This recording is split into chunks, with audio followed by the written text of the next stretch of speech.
Hello, আমি সুমনা। তোমরা সবাই কেমন আছো? আশা করছি ভালো আছো। আমরা রেডি হয়ে গেছি। আজ আমরা যাব সত্যনারায়ণ পুজো, মানে দাদার বাড়িতে আছে গৃহপ্রবেশ। তো আমরা চলে এসেছি। আমরা যখন বেরিয়েছিলাম তখন 9:30 বাজে, আর আমরা এখন চলে এসেছি। এখন প্রায় 10:30 নাগাদ বাজে। তো এসে আরও যারা নিমন্ত্রিত ছিল দাদারা, তাদের সাথে দেখা হয়ে গেল। তো আমরা একসাথে ভেতরে যাব ওদের বাড়ির দাদাদের বাড়িতে।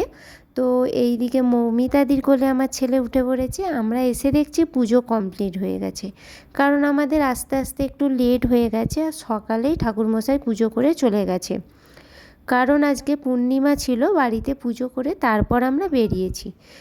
আর যেহেতু পূর্ণিমা ছিল, রাখি পূর্ণিমা ছিল যেহেতু, তাই বৌদি সবাইকে রাখি পরিয়ে দিচ্ছে। তোমরা দেখতে থাকো ভিডিওটা।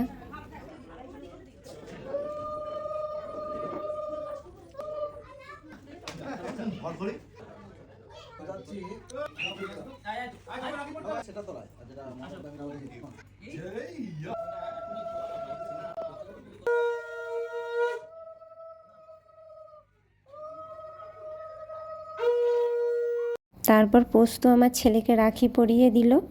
তো আমার ছেলে চকলেট খাচ্ছিল, চুপ করে বসেছিল। তারপর কিচেনে এসে দেখি এখানে বেগুনি হবে, তার জন্য প্রস্তুতি চলছে। এখানে খাবার বানিয়ে টেস্ট করে দেখা হচ্ছে খাবারটা ঠিকঠাক হলো কি না। আমার ছেলেও সমান তালে তাল মিলিয়ে দিদিদের সাথে নাচছে। তোমরা এতক্ষণ ভিডিওটা দেখার জন্য অনেক অনেক ধন্যবাদ। তোমরা খুব ভালো থেকো আর সুস্থ থেকো।